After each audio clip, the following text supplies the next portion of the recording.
भूतिया ट्रेन की कहानी। रात के अंधेरे में जब पूरी दुनिया गहरी नींद में सो रही थी, तभी एक ट्रेन पटरियों पर दौड़ रही थी।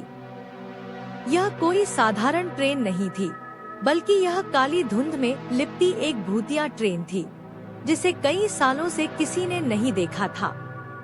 कहा जाता था कि जो भी इस ट्रेन में चढ़ता, वह कभी लौटकर नहीं आता। रवि, एक जिज्ञासु पत्रकार, इस रहस्यमयी ट्रेन की सच्चाई जानने के लिए तैयार था। उसने सुना था कि यह ट्रेन हर पूर्णिमा की रात शाम 12 बजे पुराने रेलवे स्टेशन से गुजरती है। उस रात वह कैमरा और टॉर्च लेकर स्टेशन पर पहुंचा। घना कोहरा चारों ओर फैला हुआ था और स्टेशन पर अजीब सा सन्नाटा था। ठीक 12 बजे पटरियों से तेज सीटी की आवाज आई और एक पुरानी टूटी फूटी ट्रेन हवा में झूलती हुई रवि के सामने आ गई। उसकी खिड़कियों से हल्की रोशनी झलक रही थी और अंदर बैठी आकृतियां साफ नजर आ रही थी, पर वे इंसान नहीं, आत्माएं थी। ट्रेन की छत पर बिना सिर वाले आदमी खड़े थे और कोच के अंदर सफेद साया मंडरा रहे थे। रवि के कदम पीछे हटने लगे, लेकिन तभी उसे एक बूढ़े टिकट कलेक्टर की आवाज सुनाई दी, अब तुम भी इस ट्रेन का हिस्सा बन चुके हो। अचानक अदृश्य ताकतों ने उसे अंदर खींच लिया। उसका कैमरा जमीन पर गिरा और ट्रेन हवा में गायब हो गई।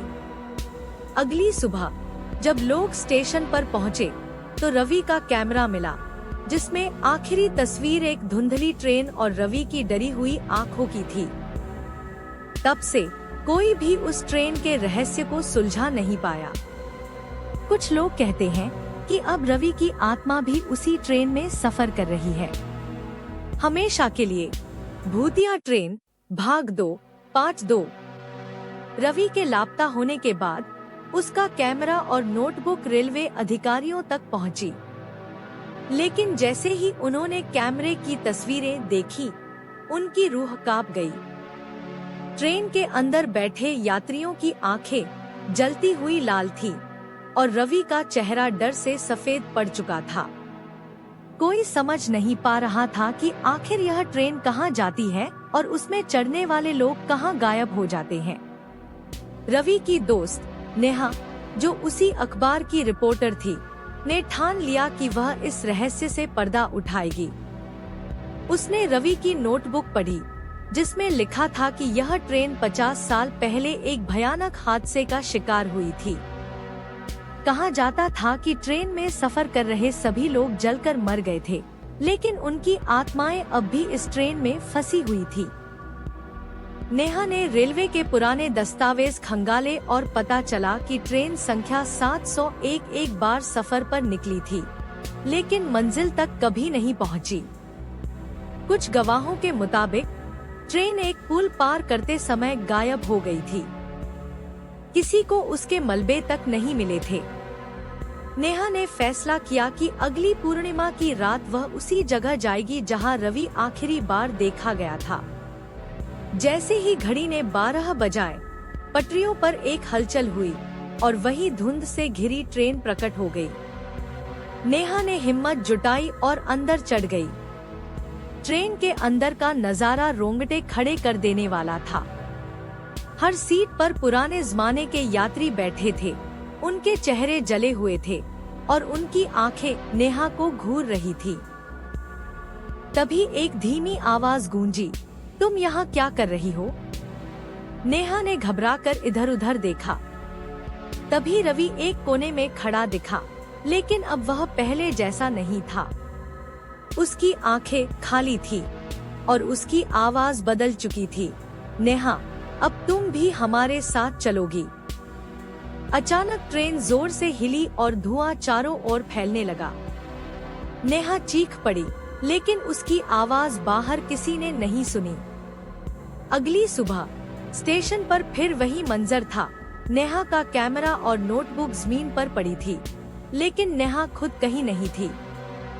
अब हर पूर्णिमा की रात ट्रेन 701 फिर से पटरियों पर लौटती है और हर बार कोई न कोई उसमें समा जाता है, हमेशा के लिए। भूतिया ट्रेन भाग 3 अंतिम रहस्य। नेहा के लापता होने के बाद उसके दोस्त अर्जुन, जो एक पुलिस इंस्पेक्टर था, ने इस मामले की गहराई से जांच शुरू की। उसे यकीन था कि यह कोई अंधविश्वास नहीं, बल्कि कोई भयानक साजिश थी। अर्जुन ने पुराने रेलवे कर्मचारियों से पूछताछ की तो एक बूढ़े गार्ड ने एक चौंकाने वाली बात बताई। ट्रेन 701 को कभी कोई हादसा नहीं हुआ था, बल्कि उसे जानबूझकर गायब किया गया था। 50 साल पहले उस ट्रेन में कुछ बहुमूल्य खजाना ले जाया जा रहा था, जिसे कुछ भ्रष्ट अधिकारियों ने हथियाने के लिए ट्रेन के पूरे स्टाफ और यात्रियों को एक सुनसान सुरंग में बंद कर दिया था। वहां कोई बाहर न निकल सके, इसलिए सुरंग को बारूद से उड़ा दिया गया और पूरी ट्रेन उसके अंदर दफन हो गई। उस रात 200 से ज्यादा लोग जिंदा दफन हो गए थे। अब उनकी आत्माएं बदला लेने के लिए वापस आई थी। जो भी इस ट्रेन में चढ़ता वह कभी वापस नहीं आता, क्योंकि उसकी आत्मा भी उसी श्रापित यात्रियों के साथ फंस जाती थी। अर्जुन ने हिम्मत जुटाई और अगली पूर्णिमा की रात वह उस सुरंग के पास पहुंचा, जहां से ट्रेन गायब हुई थी। जैसे ही घड़ी ने 12 बजाए, ट्रेन 701 पटरियों पर प्रकट हुई। अर्जुन ने खुद को ट्रेन के अंदर खींचा और देखा कि नेहा और रवि दोनों अंदर मौजूद थे, लेकिन अब वे आधी आत्मा आधे इंसान बन चुके थे। नेहा ने अर्जुन को चेतावनी दी, अगर इस श्राप को खत्म करना है तो उस सुरंग का रहस्य खोलो। अर्जुन को समझ आ गया कि आत्माएं मुक्त नहीं हो रही थी, क्योंकि उनका सच दुनिया के सामने नहीं आया था। वह तुरंत रेलवे रिकॉर्ड्स में ट्रेन 701 के लापता होने की रिपोर्ट निकालकर पूरे देश के सामने सच ला दिया। जैसे ही यह खबर अखबारों और टीवी पर फैली, उस रात ट्रेन 701 फिर प्रकट हुई, लेकिन इस बार यात्रियों के चेहरे शांत थे। वे धीरे धीरे धुएं में बदलने लगे और हवा में विलीन हो गए। रवि और नेहा की आत्माएं भी मुक्त हो गईं। सुबह जब अर्जुन उठा तो ट्रेन और उसके अंदर के सभी यात्री गायब हो चुके थे।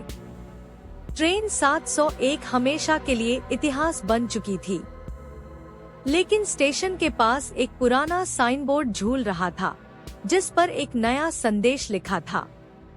धन्यवाद अर्जुन, हमें मुक्ति देने के लिए।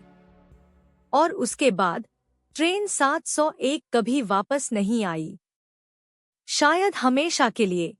अगर आपको ये वीडियो अच्छा लगा तो लाइक करें, सब्सक्राइब करें और शेयर करें। सबसे जरूरी बेल आइकन दबाना न भूलें। ऐसे ही रोमांचक वीडियो देखने के लिए हमारे चैनल से जुड़े रहें।